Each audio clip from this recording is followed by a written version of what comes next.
In the shadowed hollows of the Appalachian Mountains, some stories remain concealed from public records, whispered only among local communities. The twins of West Virginia were too dark for official records. This is one such account, documented through interviews with former residents, medical personnel, and fragments of unofficial records from the spring of 1967. Deep within the most remote hollows of McDowell County, West Virginia, where coal mining once sustained generations but ultimately left economic devastation in its wake, the Blackwood family maintained a peculiar isolation for over 7 decades. This narrative examines the harrowing case of identical twins Elias and Noah Blackwood, born in 1948, whose birth marked the culmination of 4 generations of familial unions. The Blackwood lineage can be traced to the 1870s, when Thomas Blackwood established a homestead deep in the wooded hollows, deliberately distancing his family. As mining companies carved into the mountains, the Blackwoods retreated further, maintaining a 120-acre property accessible only by a narrow dirt path that became impassable during winter. By 1948, the family compound consisted of 3 modest cabins housing 17 individuals across 3 generations. What makes this case particularly significant to genetic researchers is the documented pattern that began with first-cousin marriages in the 1890s, followed by uncle-niece unions in the next generation. Dr. Margaret Wilson, the county's traveling physician during the 1960s, recalled her first encounter with the 19-year-old twins. She had received an urgent request from a mining company medic, who described finding 2 young men with identical facial features displaying severe developmental issues during a routine vaccination initiative for remote communities. After a 3-hour journey on horseback, Dr. Wilson documented meeting Elias and Noah, who exhibited characteristics consistent with hereditary genetic conditions. Both possessed pronounced facial asymmetry, unusually close-set eyes, and significantly reduced cognitive function. Their mobility was severely impaired with distinctive gait abnormalities that local residents described as moving like marionettes with tangled strings. Most striking was their shared condition of polydactyly. Each twin had 7 fingers on their right hands and 6 on their left, along with syndactyly where several fingers were partially fused. According to Dr. Wilson's notes, the twins could speak approximately 50 words between them, communicated primarily through gestures, and displayed frequent seizure activity. The family matriarch, Ruth Blackwood, both grandmother and aunt to the twins due to the family's intermarriage patterns, controlled all interaction with outsiders. Medical assessment revealed the twins' parents, Elena and Samuel Blackwood, were first cousins who shared the same maternal grandparents. This specific genetic convergence created a coefficient of relatedness significantly higher than typical first-cousin pairings. What made the Blackwood case unprecedented was the documented existence of similar conditions across multiple generations, creating what geneticists would later term genetic amplification, where recessive traits manifest with increasing severity through successive consanguineous unions. The Blackwood property existed in a peculiar jurisdictional gap. Their remote location, combined with the family's deliberate avoidance of official registration, meant the twins had no birth certificates, no social security numbers, and had never attended school or received consistent medical care. They existed entirely outside the system, invisible to all but those who encountered them directly. Former postal worker Joel Thompson recalled delivering rare mail to the property boundary. Everyone knew about the Blackwoods, but nobody spoke of them openly. The older residents considered it bad luck to even mention their name after sunset. This social isolation perpetuated the family's practices for generations. The discovery of the twins in 1967 came only because of a mining company's expanded operations and a mandated health initiative for previously unreached communities. Check if you're already subscribed to this channel.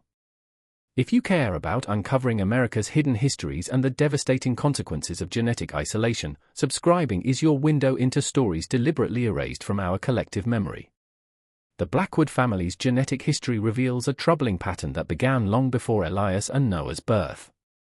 According to local historical records examined in 1968, Thomas Blackwood, the family patriarch, established their isolated homestead after leaving his previous community under suspicious circumstances in 1872.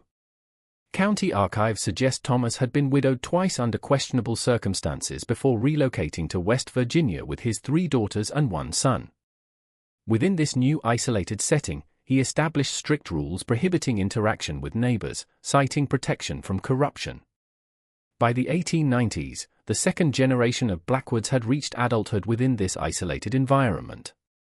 With limited marriage prospects and Thomas rules against outsiders, the first cousin marriages began, a practice that would continue and intensify.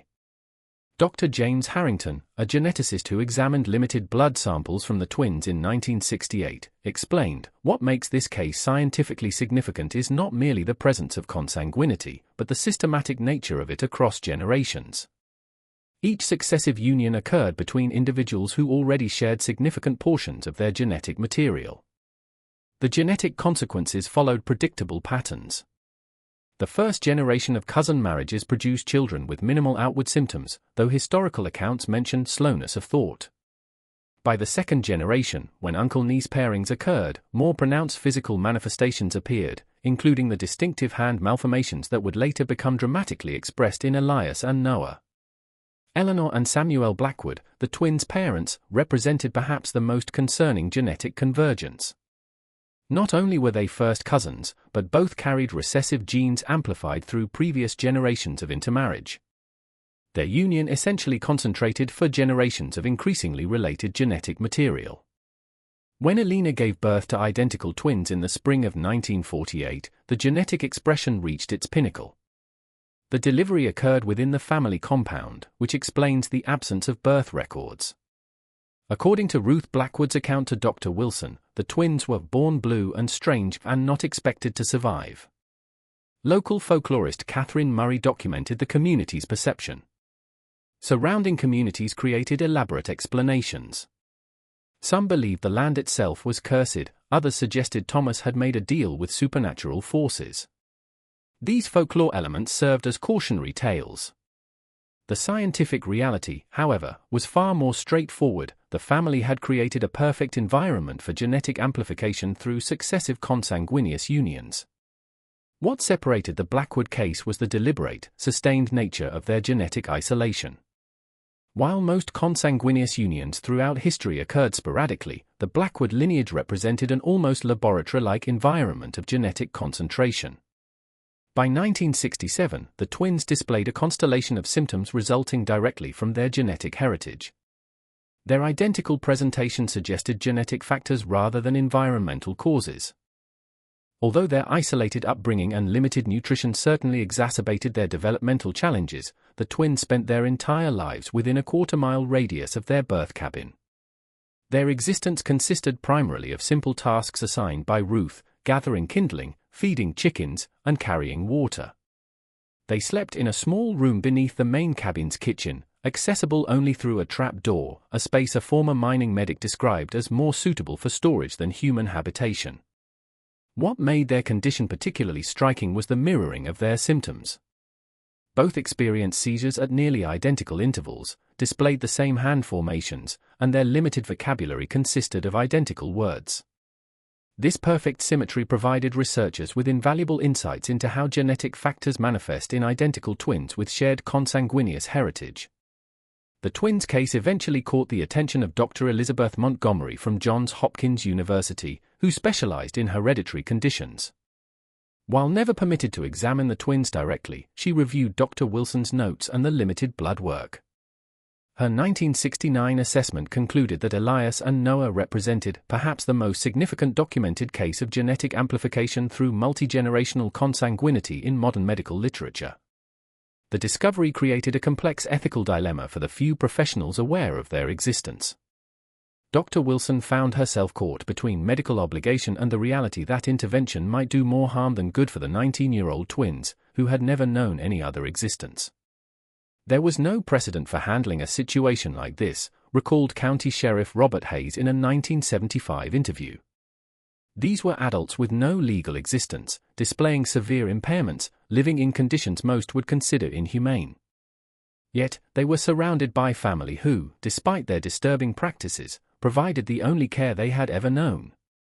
The twins' daily routine revealed the depth of their isolation. They woke before dawn, performed basic tasks, and spent hours sitting on the cabin's porch, rocking in identical motions. They showed extreme distress when separated, even momentarily.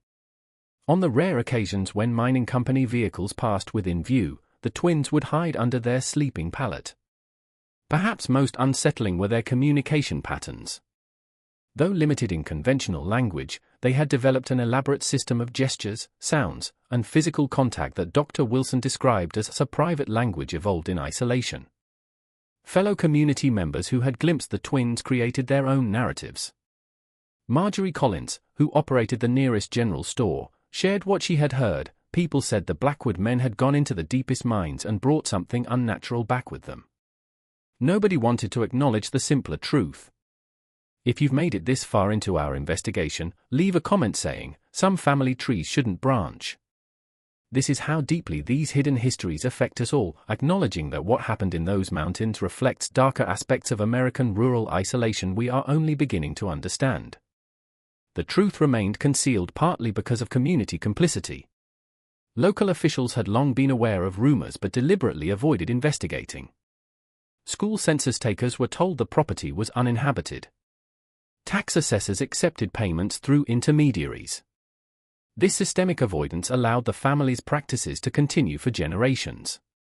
Dr. Wilson's weekly visits throughout the summer of 1967 gradually earned Ruth's limited trust. Her notes detail the twins' fascinating adaptation. Despite severe cognitive impairments, Elias and Noah demonstrate remarkable environmental awareness. They predict weather changes hours before visible signs appear. Yet, they've developed complex compensatory strategies for navigating their familiar environment. The ethical questions intensified as professionals debated intervention. Removing the twins could cause profound psychological trauma. Institutional care in 1967 often involved conditions no better than their current situation. "We considered every option," explained social worker Patricia Miller.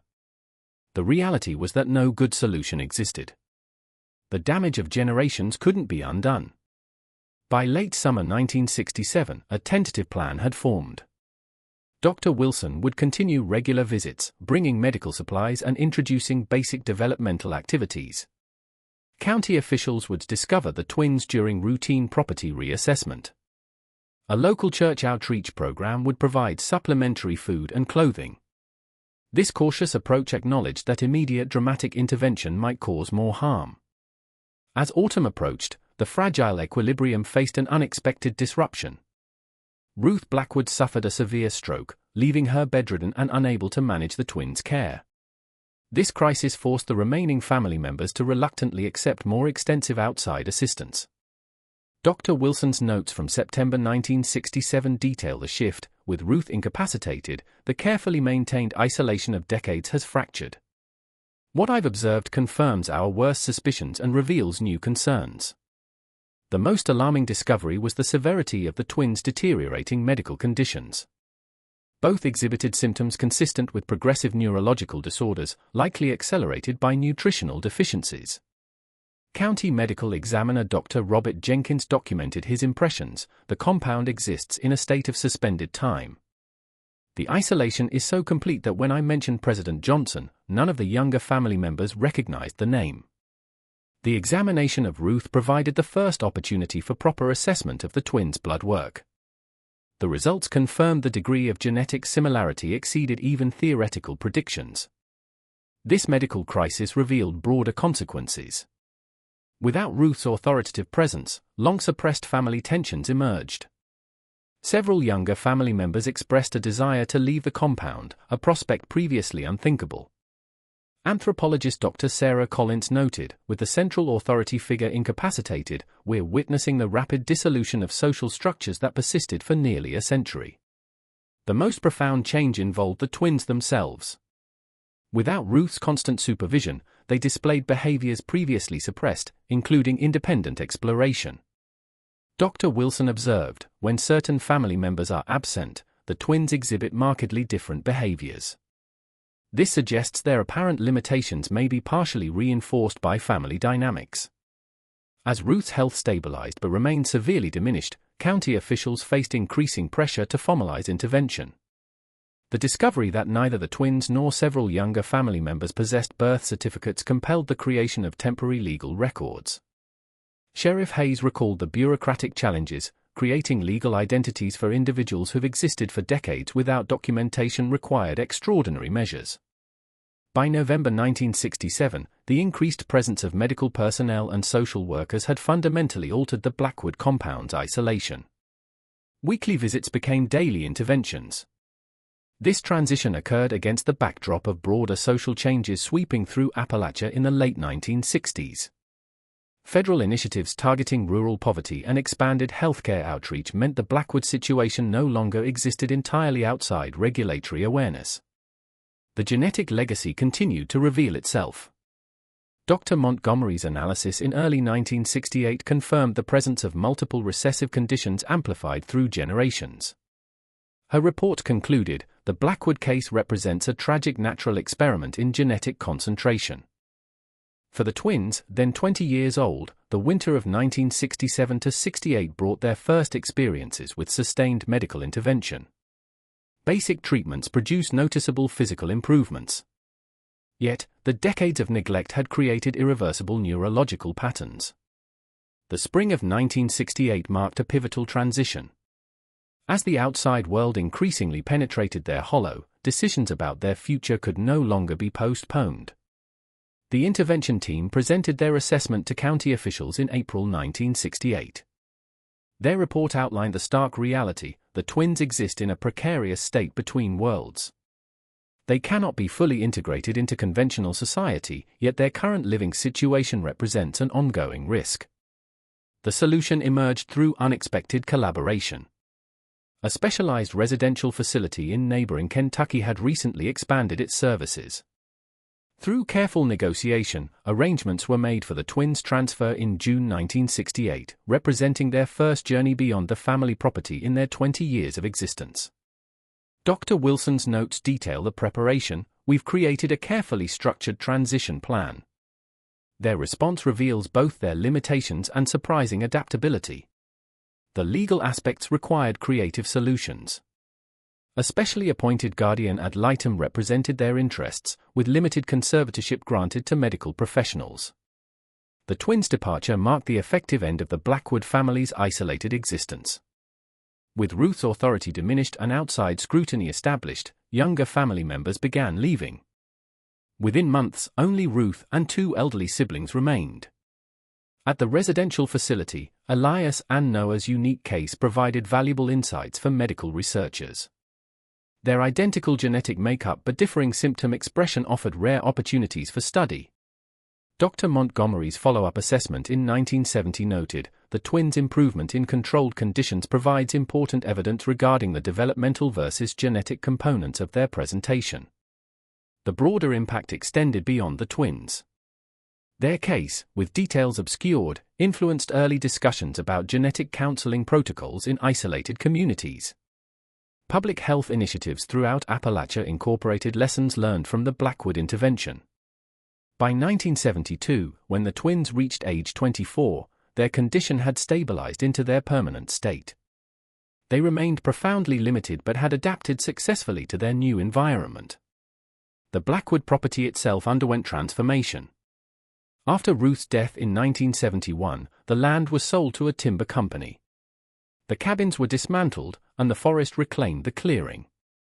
By 1975, no visible trace remained. The twins lived the remainder of their lives at the facility, their extraordinary bond persisting until their deaths, Elias in 1987 and Noah, seemingly unable to exist without his twin, just 17 days later. Their medical records and case histories remain secured in research archives, referenced obliquely in genetic studies. What remains of the Blackwood legacy exists primarily in medical literature and improved protocols for intervention in remote communities. The family name has largely disappeared from local memory, though older residents of McDowell County still occasionally reference those people back in the hollow as a cautionary tale. If you've watched until here, it's because you value these crucial hidden histories. Leave a comment saying, "I watched until the end, so I can know who truly appreciates uncovering America's concealed past." Subscribe now to ensure you never miss our investigations. Like this video to help others discover these important stories. The Blackwood case represents more than a medical curiosity. It stands as a somber reminder of how isolation, geographic, social, and genetic, creates conditions for tragedy across generations. The twins, products of choices made long before their birth, embodied the culmination of a family legacy defined by separation. Their story offers no villains, only victims of ignorance, isolation, and circumstances established generations earlier. In the remote hollows of Appalachia, similar, if less extreme, patterns of isolation persisted. What makes the Blackwood case historically significant is not merely the extreme consanguinity, but how it illuminates broader patterns of isolation throughout rural America. The twin story, though exceptional, reflects themes repeated throughout remote communities where geographic isolation and economic marginalization created conditions with profound consequences for subsequent generations.